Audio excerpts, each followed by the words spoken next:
Садрын согтуу мастер самууны машин болсон үйлдэл нь олон нийтэд ил болсон. Сэтгүүлчтэй гарчгаа зөв өгч байхгүй бол түвш олдохгүй болох юм бэ штэ. Улаанбаатар нэр нь Утаанбаатар хоч болж Азийн цагаан дагны биш Азийн халтар хүүхэн гэвэл яг тохирно. Ёо бүр толгой ирчихлээ. Шок мэдээ хошин тайм нэвтрүүлгийн 54 дахь дугаар эхлэхэд бэлэн боллоо. Охин шиг насны ажилтнаа өмдөө шувтлан хөөж гой хийлдэ гэж бэлгийн хүчирхээлэл өдөөссөн ч албан тушаалаасаа хохроогүй Улаанбаатар төмөр замын орлогч дарга инх цогт гихч энэ удаа сайдаасаа ухааны жавти ухамсарын шанаа хүртсэн явдал тохиол гарсан байна. Дарга бокслог довтлогоонд өртөж нокаутанд биш нокдаунд орсон гэж гомдолтой байгаа юм байна. Тэгээд үлгүүрний ачуудаж гар барих гэж зогсчихсон шаан гинт энэ чамрахаар маш хүчтэй зогссон. Инх цогтын ярьснаар бол зам тээврийн сайд бямт цогт тулааны шилдэг маструудын үхэлд хүргэх маш нууц нэн ховор хориотой цохилтын арга мэхийг эзэмшсэн ширэн бэлитэн шилмэл тамирчны баруун хажуугийн техникт өндөр ур чадвартай юм байна. Тэгээд одоо энэ чамрахаар энэ зүүн тал руу зохиод уг нь бол чамрахаар зохихыг бол одоо мэддэг усад мэдэх бах. Спортоор хичээж сус мэдэх бах. Хоёрын цохилтуудад нэгэнд ордог. Ер нь бол үхлийн магадaltaй цохилт гэж явдаг. Инх цогтын цэцлэг нь бол ил тод болсон нь үнэн. Харин бямт цогтын бокслог гэдэг нь эргэлзээтэй. Сайд дарга хоёрын өгөлдөөн чичилтэй Монголын тээвэр форумын хүлээн авалтын үеэр 11-р сарын 9-ний өдөр Асанвела хотгоны дэргэдэх хүн театрын хувцсны үлгэр орчимд болжээ. Цувыг нь өмсгөж өгөх гэж бэлдагдаад цусаа хойлуулах, нялуулах төгссөн байна. Төмөр замын орлогч нь сайдаасаа ухамсарын шанаа авснаа хоёр улсын хоорондын асуудал болох юм уу? Болгох сонирхолж цухууж байгаа юм байна. Оростой хамтарсан 50-50 хүмүүс байдаг учраас ер нь бол хөөчихгүй. Ер нь тиймэрхүү өнгө систем яриад дараа нь тэнд зогсчихсан манай төмөр замын бодлогоодыг бас заагаад Оросын нөлөөний улсууд гэх мэт тийм маш сонирм үгэлсэн. Учир нь сайд бямт цогт Оросуудны нүдэн дээр танах Оростой хамтарсан учраас хоцрогдсон байгууллага гэж агсансан гэж инх цогт ярьсан байна. Уудаг улаан хоолой, унждаг улаан хоолойгоо захирч чаддаггүй шарсамжилсан инх цогт бэлгийн хүчирхийллийн үйлдэлд шийтгэл биш бэлэг хүртэж даргын ажиллаа хийж даам гарсаар яваа хүн юм. Төмөр замын V Pro-ны үйлчлэгч бүсгүй энийг хоёулаа гой гэж өмдөө шутлан элдэн хөөж садрын согтуу мастер самууны машин болсон үйлдэл нь олон нийтэд ил болсон. Хүний ихнэр айлын ээж өөрийнхөө охин шиг бүсгүйгээс нөхөр чинь юу идэг вэ? Яаж дэмжих вэ гэж асууж байгаад нойлын өрөөнд ороод ир маргааш хүрээдэр үнсэн энтер гэж шалтан шалиглаж шавдуулж хөөсөн ч өмдөө мулталсан өвгжөөр даргаас залуу эмэгтэй зайлан зогтож чадсан юм байна. Үйлчлэгч нь бэлгийн дарамтанд өрцөн өргөдөлтөө өөдгүй явдлыг үгүйсэггүй хүндсэн байна. Бямт цогт сайд байлаа гэд нудрахын ч буруу. Инх цогт дарга байлаа гэд гэр бүлтэй эмэгтэйд бэлгийн дарамт үзүүлэх нь ч хориотой. Дарга бокслог сайд хоёрын хоорондох мөчөөрхөл дотоод сөргөлдөөн болохоос бус Орос Монголын асуудал биш. Түл шатхуун хомсдож түгээх станцууд урт дараалттай удаж байна. Оросын сайд Кослов Монголд ирээд танаад 20 хязгаар тавиагүй гэж Оросоор хэллээ. Харин Монголын сайд нар Орос сайд ирэхээс өмнө асуудал Оросын тал байгаа гэж монголоор ярьж байсан юм. Харин Оросын сайд ирсний дараа эрэлт хэрэгцээ нэмэгдснээс болсон, нүүрснээс болсон, төмөр замаас болсон, нөөц цав багтаагаас болсон гэж мэдгдсэн. Уулуурхайн сайд Ганбаатар төмөр замын тээвэрлэлтэнд асуудал байгаа гэсэн бол зам тээврийн сайд бямт цогт Улаанбаатар төмөр зам манахаас болоогүй Оросын галт хэрэгнээс болсон гэж байна. Юунаас болсон бэ? Оросоос 37 вагон түвш орж ирэхээр болсон нь сайн мэдээ болсон байна. Эдийн засаг өсч Монголыг тижээж байгаа нүүрсний экспорт түүхэндээ анх удаа 62 сая тонн хүрч түвшний хэрэглээ тэр хэрээр нэмэгдэж байгаа нь муу биш сайн мэдээ. Уулуурхайн сайд Ганбаатар яг 7 хоногийн өмнө ингэж ярьсан. За 20-оос хойш бид 21 хоног ганибал гişүнэ 21 хоног бид бүх нөөцөө шавхсан. Яг юу ч орж ирээгүй хэлээр. Гэхдээ энэ хориг ганцхан Монголд тавьсан хориг биш. Та өөрөө сайн мэдж байгаа. Их хурлын гишүүний хувьд бүх дэлхийд тавигдсан хориг. Оросын албаны улсын засгийн газраас 2023 оны 9-р сарын 21-нд хориг тавьсан. Өвлийн түвш хоригтой байна. Монголд хязгаарлагдмал байдлаар тавигдж байгаа. Хоригоос хойш 21 хоног бүх нөөцөө шавхсан. Юу ч орж ирээгүй. Сайд өөрөө л улсын хурлын чуулганд яг ингэж ярьсан. Миний үгийг гүйцэд сонсохгүй байгаа байхгүй юу? Гарчгаа өгөхдөө л хүртэл хоригтой гэж ирээд сэтгүүлчдийг зандарлаа. Өвлийн түвш хоригтой хിവэрээ бүх нөөцөө шавхсан. Хоригоос хойш юу ч аваагүй гэж танаас өөр хинч биш таал өөрөө ярьсан. Хориг гэдгийг та бүхэн миний үгийг ингээ гүйц сонсохгүй байгаа байхгүй юу? Тэгээд гарчгаа өөхтөө өөртөл хоригтой гэд ингээд түүхэндээ 21 хоног нэгж тусал бензин орж ирж байгаагүй манай улс түүхэндээ тийм байхгүй. Энэ гэхдээ Оросын улбаны улсын гаргасан хориг дэлхийн нийтэд ганцхан Монгол улсад тавиагүй шүү дээ. Миний мэдээг сонсчод зөв гарчигтай зөв тавиад чул уулна хүнд ойлгомжгүй. 2 хоногийн өмнө өвлийн дизель түвш ямар нэгэн хоройгүй тасалдалгүй гэж ярьсан Ганбаатар нь 7 өдрийн өмнө өвлийн дизель түвш хоройтой гэж хэлсэн Ганбаатартайгаа заргалдах юм болов? Мэдээллийн хурдтай зуунд ярихаасаа өмнө сайн боддог, хин хүнд ойлгомжтой, тодорхой, салаа утгагүй илэрхийлдэг байх нь улс төрч сайд нарын суралцах ёстой анхан шатны чадвар юм. Ярилцлага, мэдэгдэл, байр суурийн гарчгийг сэтгүүлж зохиодоггүй. Ингээд сайдын үгийг гүйцэд сонсоогүй, зөв гарчгаа өгөөгүй сэтгүүлчдээс олж түш шатхун хомссон юм болов? Сэтгүүлчдээ гарчгаа зөв өгч байхгүй бол түш олдохгүй болох юм бэ штэ. Гү сайдын өөрийнх нь ярьсны яг эсрэгээр гарчгаа буруу өгсөн бол түш шатхуун дугаарлахгүй байх байсан ч юм болов? Хөдөөгийн Монгол эзэгтэй Америк цэргийн зурагтай трол залилагчид мэхлэгдэн үрзээл 50 барин мөнгө өгч алдаад амиа хорлсон хэрэг гарлаа. Утас нь ухаалагч эзэн нь мунхаг байвал хоньны бэлчээр тухлын зэлнээсээ хулигч зургийг дурлаж хувь заяа хөрөнгө мөнгөөрөө хохирсоор байх юм. Гинийн тэнийг шунал тачаал хоёроо татаж ухаалаг утсаа ухаантай ашиглахгүй бол ор хүнжил, оюун санаа, нэр төр, данс карт бүхэн чинь орчлонгийн хаанаас ч халдан орж заллин мэхэлж чадна. Лив гэдэг улсад байлдаж байгаа Америк цэргийн төрөвч болж жүжсэн мэхлэгч Монгол хүний мунхаг шунал дээр дөрүүлж загас тоож зуухгүй өгөөш хайхад өмхөн авч 6-гийн 6 удаа $27750 турк руу илгээгээд алджээ.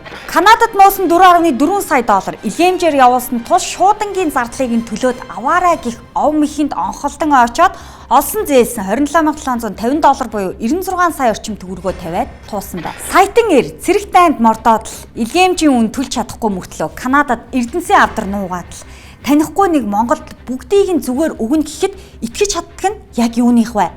Мунхгийн харгай мухар шунал. $4.4 сая бүхэл 20 сая төгрөгөөс дээш гүйлгээ бүрийг хяндаг. Мөнгө угаахтай тэмцэх олон улсын дүрм журам үйлчилдэг. Өг дээдсийн цусаа урсгаж олсон тусгаар тогтнолыг утсаараа алдмааргүй байна. iPhone 15 гар утас 99% хямдралтай авах эрх hodсон байна. 1% төлбөрийг нь шилжүүлчих гэсэн хүн итгэхийн аргагүй залмихынд 187 хүн итгээд 13,803 мянган төгрөг өгөөд алдчихсан хэргийг цагтаа шалгаж байна. 99% хямдрал энэ орчлонд үгүй. Хулгай дайрмын гар утасч 99% хямдарч 1% үнээр зарахгүй. Дарахынхаа урд эргцүүлдэг, товшихынхаа өмнө боддог байхыг энэ бүх гинэн тэнгийн үлгэр сануулж байна. 4 гэмт хэргийн нэгэнд цахимаар үлдэгдэж 2020 онд 1 тэрбум төгрөгийн хохирол учирч байсан бол 2022 онд 22 тэрбум болж 22 дахин өсчээ. Цахим залил нь цаг тутамд нэг бүтгэгдэж байна. Ботхоосоо өмнө дарах бус, товшихоосоо өмнө бод. 53 хүн угаартаж амьсаа алдсан байна.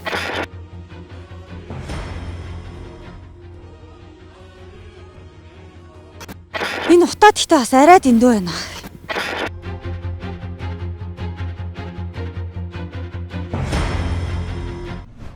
Та бид аль эрт 13 жилийн өмнө угаар биш агаар амьсгалах захиалгаа өгч талах бүхэн Чингисийн татварын мөнгөө төлчихсөн байсныг энэ гэрээнээс харж болно. 17 Чингэлэг эксперт 17 нүүрсний хулгайч гэгчлэн Монголын улс төрд муу яр шүглсэн мэт 17-гийн тоо дахиад давтагдсан баримт зөвхөгдлөө. Эрдэс баялаг, эрчим хүчний яам, Жунгуузын Баатар сүрэн захиралтай Amor International компанитай 2010 оны Баяр наадмын өмнөхөн Hagis Cox түвш үйлдвэрлэх 17 тэрбумын гэрээ байгуулсан байна. Сайжруулсан шахмал түвш өнөөдөр муужруулах нь бүхэл ажиг сурагч үгүй байхад Чойж сүрэн сайд Хятадаас Hagis Cox 177 тэрбумаар үр тавьж авах талаар ярьж амруугаа алгадуулахаас 13 жилийн өмнө татвар төлөгч та бидний халааснаас 14 тэрбум гаруй төгрөг аль хэдийнэ гарчихсныг нотлох баримт энэ байна. Үйлдвэрч ажиллахгүй мөнгөнч дашин шог утаа нь харлаад л байж байна. Дулааны цахилгаан станц 2-ыг төшөглөн төсвийн 16 тэрбум 893 сая төгрөгөөр барьсан үйлдвэр 2012 оны 9-р сарын 30-ны өдөр ашиглалтанд орох байсан ч технологи тохирохгүй учраас өнөөдөр сэг болоод хэвтэж байна. Тезүнч бүрэн бүтэн биш. Зураг төсөвгүй Монголын Amor International болон Оросын Septermo төмжлөл Оростооч хүлээн зөвшөөрөгдөөгүй. Зөвхөн лаборатори туршигдсан технологиор Hagis Cox үйлдвэрлэх үлгэрийн төсөл 4 удаа нийт 14 тэрбум төгрөг төлснийг үндэсний аудит тогтоосон. Төслийн 3 тэрбум төгрөг нь Баатар сүрэнгийн эхнэр Туул Гамболд гэх хүний хувийн дансанд орсон. 2014 онд үнэлгээ хийж зөрүүг нь нөхөн төлөвлөх засгийн газрын 161-р тогтоол гарч байсан ч бүгд цаасан дээрээ үлдсэн. Улсын мөрдөн байцаах газар 2013 онд хэрэг үүсгэн жил гаруй шалгасан ч 2014 онд хэрэгсэхгүй болгосон.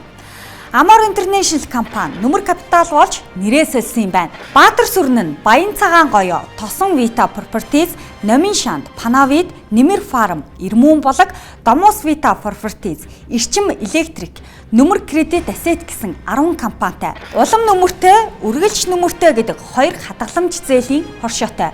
Нөмөр кредит банк бус санхүүгийн байгууллагатай. Жунгуузын Баатар сүрэн нь Увс аймгийн уугуул Шадар сайд Хүрлбаатрын ах гантулгатай 10 жилийн нэг ангийн найз юм байна. Хагас Кокс түлшний төслийн 3 тэрбумыг хувийн дансандаа авсан эхнэр Туул нь нөхрийн хамт Нөмөр кредит банк бус санхүүгийн байгууллагыг өмчилдөг. Туул нь Kimex, Bavaria Motors, Drillex, Kimex Land Management зэрэг компаниудтай. Kimex нь зөвхөн Эрдэнэ төлөвлөрөөс 42 тендер авсан нь нээлттэй мэдээллийн сангуудын баримтаар нотлогдож байна. Эрдэнэ төвлөрд усгүй удирдах газар зэрэгт ус төрөгчийн хэтэлцэл холоор вентилятор шинжилгээний багаж, моливдины өтгөрүүлэгч, тесэлгээний удирдлагын төхөөрөмж гэх зэргийг нийлүүлж иржээ. Улаанбаатар нэр нь Утаанбаатар хоч болж Азийн цагаан дагны биш Азийн халтар хүүхэн гэвэл яг тохирно. 2023 оны эхний 10 сарын байдлаар 53 хүн угаартан амьдсан алчжээ. 15 дид даргатай, Атгаалжин маягийн бүтэцтэй, Ахиадныг тэргүүн даргатай, Ерөнхий нарийн бичгийн даргатай, тэгээд нэг даргатай ардчилсан нам дарга нарынхаа тоог нэмсээр байна. Ардчилсан эмэгтэйчүүдийн холбоо нэг яг дарга, 11 дид дарга, нийт 12 алтан сандалтай болсон байна. Ардчилсан залуучуудын холбоо, ардчилсан ахмадын холбоо тус бүр 10 гаруй дид даргатай болохыг хүлээж байна. Аймаг, нийслэл, сум, дүүргийн намын дарга, дид дарга, элдв янзын байнгын хороо, янз бүрийн зөвлөлгүүдэд оруулвал тоошгүй олон даргатай, дуусашгүй олон хурмын генералтай. Алтан цаатай мөрдөс, улаан зураастай өмдтэй, тарган генералууд хорогдох байр нь хуралдаж байх мэт айрам юм. Ардчилсан нам ерөнхий нарийн бичгийн даргын төр орлон гүйцэтгэгчээ томилсон байна. Эрдэнийн одоёр биш, Эрдэнэвлийн одоёр гэдэг хүн ерөнхий нарийн бичгийн дарга бол биш, ерөнхий нарийн бичгийн даргын үүргийг төр орлон гүйцэтгэгч боллоо. Эрдэнэвлийн одоёр нь Эрдэнийн хүүхэд бол биш юм байна. Эрдэнийн хүүхдээ ангийн хүүхэд бол муу юм байна. Шинэ генсэкэ Баттулгын талд Эрдэнийн хүн гэж хардаж байгаа бол Эрдэнийн тал нь Баттулгынх гэж сэрдэж байгаа юм байна. Баяр цогтын тал нь хоёулантай нь хардаж байна. Луугаан төмрийн тал нь өөрийнхөө талтай хардсан. Аль аль талаас нь ардчилсан намын генсэкийг Монгол Ардын намтай хардаж байгаа бол Монгол Ардын намынхан ардчилсан намтай өөртөө нь хардаад байгаа юм байна. Ёо бүр толгой ирчихлээ. Харин луугаан төмөр бүх фракцуудаа дид даргын дид суудлуудыг хуваарлан удаа дараа буулт хийсээр эцэст нь ерөнхий нарийн бичгийн дарга өөр хинч биш өөрөө санал болгосон юм байна.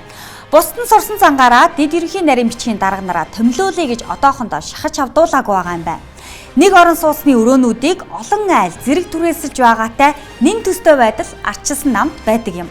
Өрөө түрээслэгч айлууд галтогоо жорлон вана булаалдах, агсан цогтуу, зодоонуудын хийх ба үргэлжил хагарсан шилээ скотчдох, эдэрсэн хаалгаа засах, хорооны байцаагчид мэдүүлэг өгөх маягаар аж төрдөг айлууд юм. Намын дарга нь өмнө нь түүхийн өндөг барай зодоонуудын дундуур унгаарчихгүй явдаг байсан бол өнөөдөр бүр хальсгүй өндөг алган дээрээ тавиад асгачлахгүй байх гэж мэрийж байгаагаа нэг бус удаа хэлсэн байна.